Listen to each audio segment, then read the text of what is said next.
The Brandon Peters Show may contain explicit language and detailed plot points. For more information on the show, stay tuned to the end of the episode.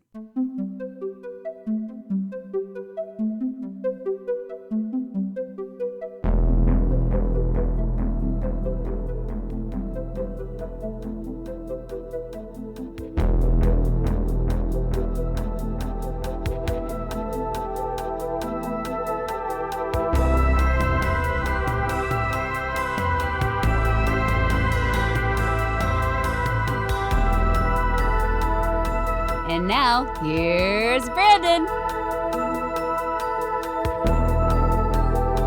All right, it's time to close the week with a song, helping me to set off the pyrotechnics and get to the tour bus. And joining me again from the Saturday Evening Post, it's Troy Brownfield. Hello, Troy. Thank you. All right, today's video is Holy Diver, the lead single from the 1983 debut album of the same name from Dio. That album also had the anthemic Rainbow in the Dark as its other single, and by the end of the decade, the album earned platinum status. It only reached number 40 on the mainstream rock charts, but its lore grew over time. It is one of Dio's signature tunes. The album was rated number 8 on IGN's top 25 metal albums list and number 43 on VH1's top 100 rock songs. I say this is an appropriate one to go with Hawk of the Slayer, Troy. That's right. There is a, grand tradition of fantasy themes in metal, and there's no greater purveyor of such than Ronnie James Dio. Did Dio bring that to the table? Was he the one the biggest purveyor of it? Yeah, Dio. Here, I'll get super nerdy. Sam Dunn's.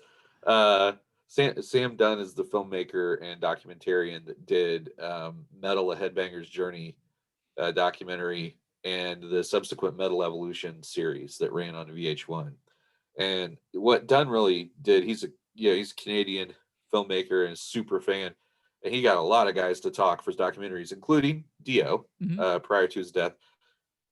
And but he broke the family tree of metal down into 26 subgenres and really looks at the different pieces of what makes what tick. And power metal, Dio is listed as kind of the purveyor of power metal, which has a lot of these fantasy themes, and a lot of the bands associated with it are like Dragon Force, Hammerfall. They have these virtuoso guitar pyrotechnics, but a lot of the themes are fantasy themes. People would joke about, Dio's writing songs about dragons, but there was an element of that in Zeppelin. Right. They're writing songs about the Lord of the Rings and Vikings, as Jack Black said, they wrote songs about making love and Vikings making love. But that kind of filters down, and Dio's brought a lot of the grandiosity to it, especially with his voice. Mm-hmm. And Dio did pioneer the horns. He's real last name is he talked about his Italian grandmother would do the sign to protect you from evil, and he adapted that into the he'd do it to the audience. He's like, got a microphone in this hand, what do I do with the other hand? But he has that whole mythology infused thing. It was in the band Rainbow that he was in, and then he went, he did Black Sabbath, he did the Heaven and Hell album and everything. And so this is subsequent to his tour of duty with Black Sabbath that the Dio album happens, and so it's full on this fantasy power metal conglomeration. Yeah, it's a Liftoff Point. Yeah, because like you can I tried to tell, like, I had friends when I lived in Los Angeles, like they would get opportunity. Like I had a friend, he was given an opportunity to replace Brett Scallions in Fuel. And he was not excited about it. He was like, I don't even like. Granted, it didn't fit with his kind of music he made and stuff, but I'm like, dude, it's a jumping off point. Like, you do, and then this like Dio go Black Sabbath and becomes then Dio after. Like you never know what group you could form afterwards, who you're going to meet while you're doing it. What if you can spin the guys to go to your music and you change the band? Like it's jumping into instant success, and then what can you take from it? You know, like it's an established fan base, it's an established popular genre. Like it's not a bad thing. Like sure, your story isn't like we were in this bar and they picked us up, we're the same band. No, you had to jump on this and become this. But like look at Dio, like boom, you know. Yeah, and it's if we're talking specifically about the video, I mean, it is just a full-on lean into sword and sorcery stuff. He's got the big furry cloak and the sword, and he's going into a castle and he's fighting guys. And then it takes like they don't cut through like a performance bit until like 2.5 minutes in, and it cuts to one of the choruses where you get the fire behind him, and it's just it's so geeky. It's so like it's as if someone pitched what. Oh, good. Oh, we got a delay. Okay. Oh, yeah. I was gonna say it reminds me in a way of Phil Collins' "Don't Lose My Number," where they go through all the different pitches, and it's like, okay, Ronnie, you're in a castle. And, he just happily fighting guys with the sword and stuff. Well, and it's what's kind of cool about it is it's got a real like BBC ITV look, like shot on film and then converted to like PAL video, and like a little like, and it because it also has that quality of like 80s satanic panic, like these are devil movies things, and they like show clip type like this like using it for real scares. Oh, it would, for as cheap as it is, what they do ain't bad. I mean, they got good location, they got good costumes, makeup. Yeah, and it really is a big step above Rainbow in the Dark, which is mostly Ronnie on a roof, right, singing.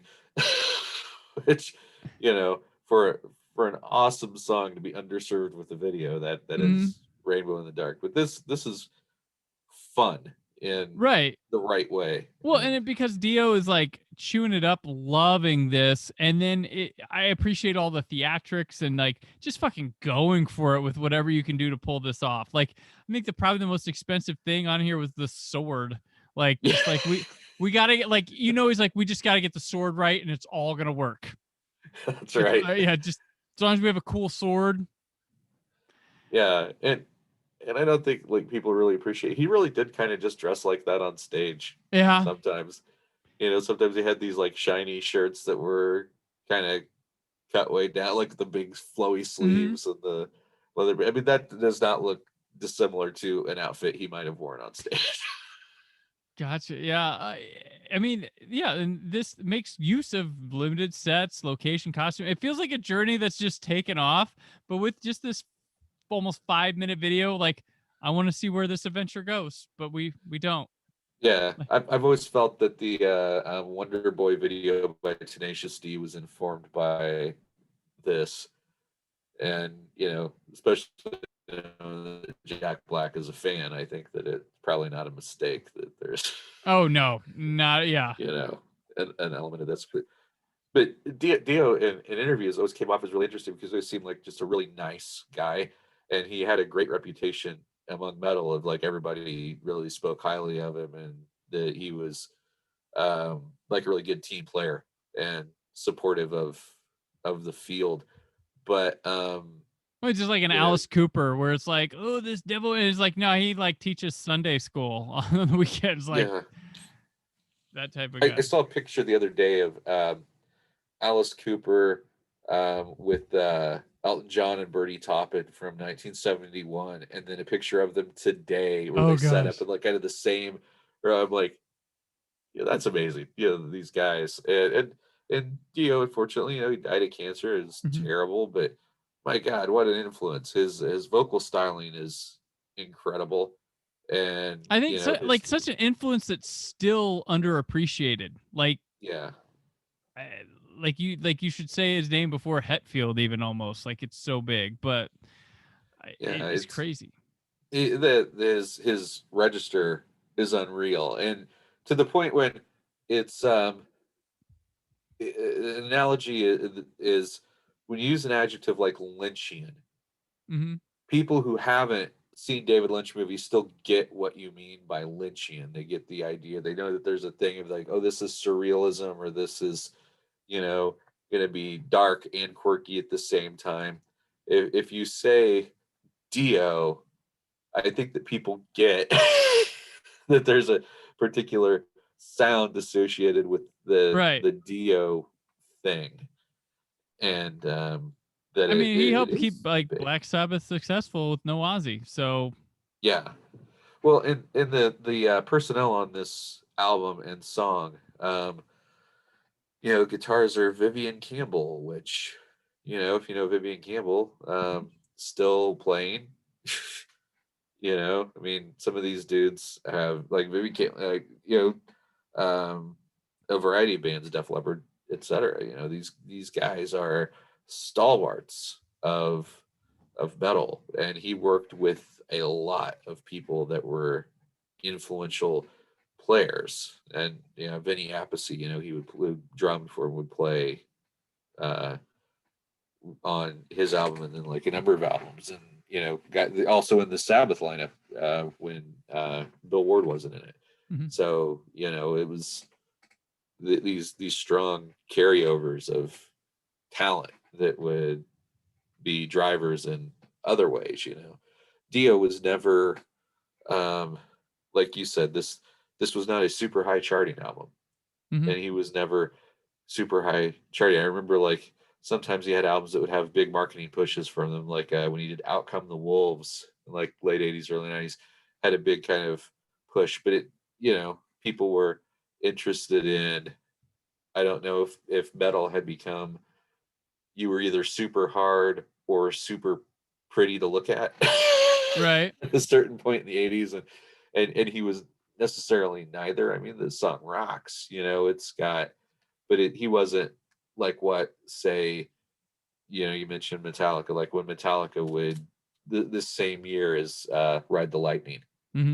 It's two different aspects, and then you very shortly are into the other members of the Big Four, Anthrax, Slayer, Megadeth. You have a very heavy, and then into Pantera, a very heavy subsection. Then you had like the hair subsection. Those were the two things that were popular through the decade. And Dio was kind of like right in this middle, influencing both, but not right. Being it. I think that the one time I remember seeing him in the context with everybody else is in the "We're Stars" charity single, like the "We Are the World" that metal guys did. Like Dio's on that. If I'm not mistaken, he had a lot to do with it happening. but he was kind of an outlier while being an influence at the same time. Yeah, definitely. And a video, this one directed by Arthur Ellis, but I couldn't find much in this guide to find that if it was the same Arthur Ellis. So congrats on this being your video, Arthur Ellis, because I who knows? Not sure what else you did. It's not like Duran Duran, who I recently did a post article on, where their directors are Russell McKay, who did The Highlander, or Julian Temple, or guys who made videos and then went on to like sterling film careers. Right. Yeah. And cover art for this album, because I can't go without mentioning the cover art, is by Randy Beret, which featured the mascot Murray for Dio that appear on a bunch of his art and covers. But that's he is right there. That's a great metal note. How many metal bands had recurring characters? Like Iron Maiden had Eddie, right? Or you had a recurring image or font that you were created. Like if you say Aussie font. People know what you mean. They've seen that Aussie font on albums for forever. Or, the Guns N' Roses, the original cross that had the skulls of the members of the band on it. Those were legit symbols that every band had a symbology that they tried to. I think that goes back to Zeppelin with the Zoso thing. I think that a lot of metal and hard rock bands emulated the iconography of. True. We need something that represents the band or the individual members. We have a symbol, a mascot, a font. Yeah. Something. Well, when you say Zeppelin, everybody's like, what's Zeppelin font look like? I dare you not to think of that poster with the hermit. Right, yeah. True. Or the Swan Song t-shirt. That's true. This song was let me find it was interesting. We were talking about 9/11 on the last episode, but it was put on an inappropriate titles list following September 11th by Clear Channel. Why was that holy shit? Because of Holy Diver, maybe? Yeah. So that Clear Channel list is super weird because it has Give Peace a Chance on it too. And man.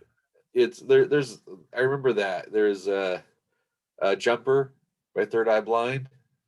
Oh yeah, yep. Like anything that insinuated somebody was going to jump off a building was on that. Yeah. List. Dive in a holy style. Yeah. Maybe that's it. But it's clearly they've always looked for reasons to go after metal. Oh, always. But they were right about Marilyn Manson, I guess. He was a bad person. Yeah, way to go, Marilyn. You got one. Yeah. Got one. Congrats. But they didn't even do that the right way. No. Yeah. It was literally who he was, not the art he was making. Right. Exactly. Yeah. Oh, that's too funny. Yeah. Oh. But yeah, no, Dio's an interesting cat, and his wife kept his charitable works and so forth going after his death, which you gotta admire. And there's a Dio Festival still being done, like in his name, and talking about there's like Dio panels and stuff, and then bands do. There's a virtual Dio panel coming. I think it's in July. Oh. Like panel and show where there's bands doing tribute performances and stuff. You'll be able to watch it online. I know there was the popular cover by Killswitch Engine of this song that's been they put on an album and put on a tribute album for him as well. So I haven't heard that one, but no. Bad podcast research. I didn't listen to it. Whoops. Here's a deep cut. One of my favorite weird Dio tributes is actually in the Duran Duran tribute album. The band Goldfinger does a cover of Rio for that. And part of it is played pretty straight, but the choruses have a little bit of that ska swing to them, the way that Goldfinger does. But they get into this bridge at one point where instead of playing the bridge from Rio, they go into a metal kind of bridge, and instead of singing "Her name is Rio," they're like, "His name is Dio." Oh, it's like they did this whole like little Dio tribute in the middle of it, which is the weirdest goddamn thing. But it's so weirdly specific. It's the Duran Duran tribute album that looks like a birthday cake on the cover, but it's got a lot of great versions of songs with that Rio with the Dio tribute in the middle has always killed me. I'm like, I don't know why the hell they did that. It's just what a great random reference to work in. Yeah, definitely. Like obviously, like I said, Tenacious D has had Dio involved in stuff before. Oh yeah. It's clearly an idol of Jack Black. Yeah. So it had my here I'll throw this out. My Blood Queen comic. At one point it was intended to go longer, long story, but I had like all these other kingdoms that I mentioned as I was going into a broader story, and I did have another kingdom that was Paravona, and everybody in the royal family was named after Dio and all his family and band members. Oh, that's great. Like King Ronald and stuff. It was gonna be at a certain point like you would meet the guy and he would look like Dio. But we were never able to do that. But like I totally like had the whole. If you looked at that series, it's very, very metal. The story arcs are named after Slayer songs and everything. Yeah, so it was planned in a particular way, with that like very front in mind. But yeah, I just picked this video because with the sword and sorcery thing this week, it just seemed really appropriate, and it's a lot of fun. And Taika Waititi has promised that Rainbow in the Dark will figure prominently in Thor: Love and Thunder, so we've got that to look forward to. Very nice. So as well. Awesome. Well, that'll do it for this week. So Troy, thank you for returning again. As always, it's fun as hell to have you in these discussions. Let people once again know where they can look you up over the weekend. Twitter and Instagram at Troy Brownfield. Is the SaturdayEveningPost.com. And like I said before, you can poke around Facebook and find out about Shotgun Reviews and Seas of Troy, which is where my new blog and writing hub is. So there you go. All right. And I'm on Twitter and Instagram at Brandon4KUHD. My written work at WhySoBlue.com. The Brandon Peters Show will be back all new next week. United States listeners, enjoy your holiday, and hopefully your neighbors aren't the ones who light fireworks off all damn night and for the next 3 weeks. Thank you for listening. The Brandon Peters Show is a Creative Zombie Studios production.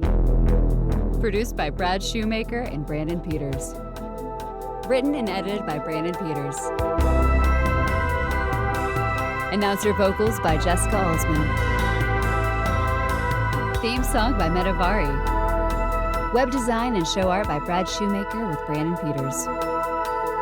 All music and clips featured in the episode are property of their respective studios, and no infringement is intended. Additional information on this and other episodes at BrandonPetersShow.com. For any inquiries, press opportunities, or sponsorship, contact mail at BrandonPetersShow.com. The show is available on Apple Music, Spotify, or anywhere podcasts are found.